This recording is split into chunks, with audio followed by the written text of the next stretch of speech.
ನಮಸ್ತೆ ಫ್ರೆಂಡ್ಸ್, ಹವ್ಯಕ ಪಾಕಶಾಲೆಗೆ ನಿಮಗೆಲ್ಲರಿಗೂ ಸ್ವಾಗತ. ಇವತ್ತು ಬರೀ ಕಡಲೆ ಹಿಟ್ಟನ್ನು ಮಾತ್ರ ಬಳಸಿಕೊಂಡು ಸೇವನ್ನು ಹೇಗೆ ಮಾಡೋದು ಅಂತ ನೋಡೋಣ. ತುಂಬನೇ ಗರಿಗರಿಯಾಗಿ ಬಂದಿದೆ. ಅದರ ಜೊತೆಗೆ ಕ್ರಿಸ್ಪಿ ಆಗಿರುವಂತಹ ರಿಬ್ಬನ್ ಪಕೋಡನ ಕೂಡ ಹೇಗೆ ಮಾಡೋದು ಅಂತ ತೋರಿಸ್ತಾ ಇದ್ದೀನಿ ಇವತ್ತಿನ ವಿಡಿಯೋದಲ್ಲಿ. ತಡ ಮಾಡದೆ ಹಾಗಾದರೆ ನೋಡ್ಕೊಂಡು ಬರೋಣ ಈ ಎರಡು ಐಟಮ್ಗಳನ್ನು ಹೇಗೆ ಮಾಡೋದು ಅಂತ ನೋಡೋಣ ಬನ್ನಿ.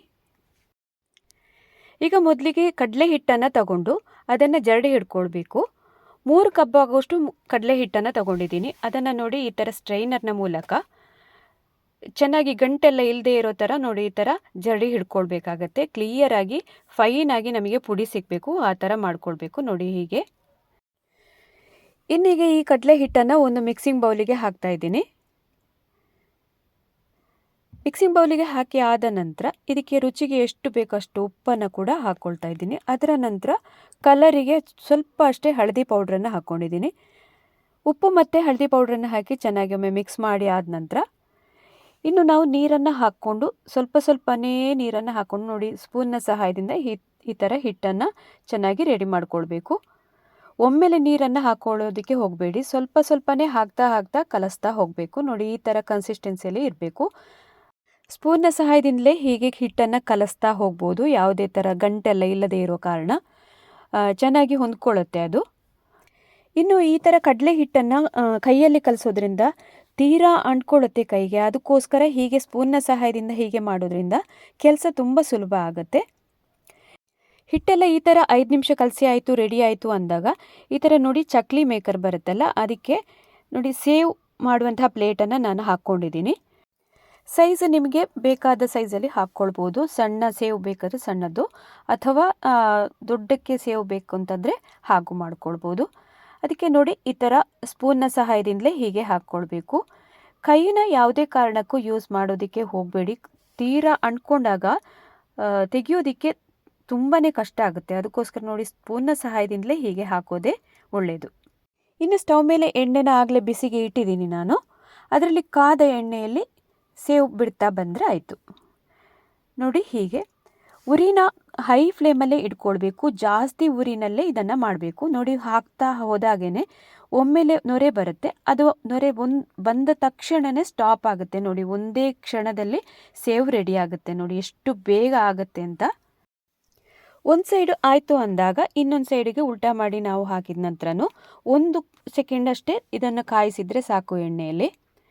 ನೊರೆ ಎಲ್ಲ ಬರುವುದು ಸ್ಟಾಪ್ ಆಯಿತು ಅಂತಂದರೆ ಇನ್ನು ಇದನ್ನು ತೆಗಿಬಹುದು. ನೋಡಿ ಈಗಾಗಲೇ ಆಗಿದೆ, ಇದು ರೆಡಿಯಾಗಿದೆ. ಇನ್ನು ಇದನ್ನು ತೆಕ್ಕೊಳ್ತಾ ಇದ್ದೀನಿ.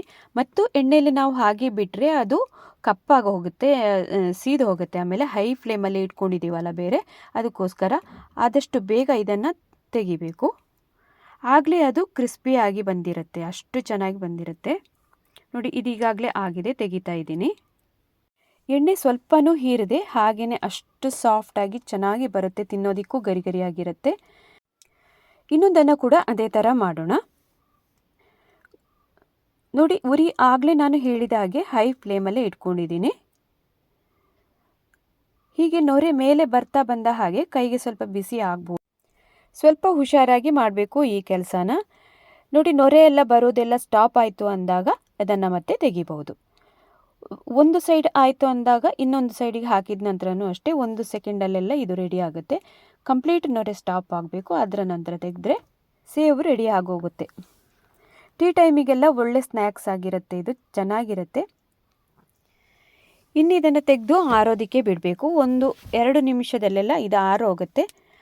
ಆಮೇಲೆ ಕೈಯಿಂದ ಪುಡಿ ಮಾಡಿ ಅದನ್ನು ಡಬ್ಬದಲ್ಲಿ ಹಾಕಿ ಇಟ್ಟರೆ ಒಂದು 10-15 ದಿವಸಗಳ ಕಾಲ ಆರಾಮದಲ್ಲಿ ಸ್ನ್ಯಾಕ್ಸ್ ಆಗಿ ತಿನ್ಬೋದು ನಾವು. ಸಂಜೆ ಹೊತ್ತಿಗೆಲ್ಲ ತುಂಬಾ ಚೆನ್ನಾಗಿರುತ್ತೆ ಇದು. ಆಮೇಲಿಂದ ನಾವು ಬೇರೇನೂ ಹಾಕದೇ ಇರೋ ಕಾರಣ, ಮೈದಾ ಆಗಲಿ ಅಕ್ಕಿ ಹಿಟ್ಟಾಗಲಿ ಏನನ್ನೂ ಹಾಕದೇ ಇರೋ ಕಾರಣ ತುಂಬಾ ಸಾಫ್ಟಾಗಿ ಬಂದಿರುತ್ತೆ. ಅಷ್ಟು ಚೆನ್ನಾಗಿರುತ್ತೆ ತಿನ್ನೋದಕ್ಕೆ. ನೋಡಿ ಈ ಥರ ಪುಡಿ ಮಾಡಿಕೊಂಡ ನಂತರ ಚೆನ್ನಾಗಿ ಪುಡಿ ಮಾಡಿಕೊಳ್ಬೇಕು ಕೈಯಲ್ಲಿ. ಇನ್ನು ಡಬ್ಬದಲ್ಲಿ ಹಾಕಿಟ್ರೆ ಹಾಗೇ ಬೇಕಾದವಾಗ ಯೂಸ್ ಮಾಡ್ಕೊಳ್ಬೋದು. ನೋಡಿ ಯಾವ ಥರ ಕ್ರಿಸ್ಪಿಯಾಗಿ ಬಂದಿದೆ ಅಂತ ನೋಡಿ. ಇಲ್ಲಿ ಇನ್ನೊಂದು ಪ್ಲೇಟನ್ನು ತಗೊಂಡು ನೋಡಿ, ಪಕೋಡದ ಪ್ಲೇಟ್ ಆಗಿರುತ್ತೆ ಇದು. ಅದನ್ನು ಕೂಡ ಅದೇ ಹಿಟ್ಟಲ್ಲಿ, ಸೇಮ್ ಹಿಟ್ಟಲ್ಲಿ ಹೇಗೆ ಮಾಡೋದು ಅಂತ ನೋಡೋಣ.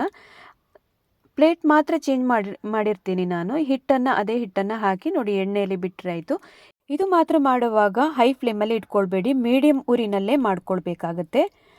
ಡೀಪ್ ಫ್ರೈ ಮಾಡಿ ನೋಡಿ ಈ ಥರ. ಇದು ಅಷ್ಟೇ ತುಂಬಾ ಚೆನ್ನಾಗಿ ಬಂದಿತ್ತು, ಗರಿ ಗರಿಯಾಗಿತ್ತು. ಕ್ರಿಸ್ಪಿಯಾದ ಸೇವ್ ಮತ್ತು ರಿಬ್ಬನ್ ಪಕೋಡನ ಹೇಗೆ ಮಾಡೋದು ಅಂತ ನೋಡ್ಕೊಂಡು ಬಂದ್ರಿ ಅಲ್ವಾ. ಈ ವಿಡಿಯೋನ ಹೆಚ್ಚಾಗಿ ಎಲ್ಲ ಕಡೆ ಶೇರ್ ಮಾಡಿ ಸಪೋರ್ಟ್ ಮಾಡಿ.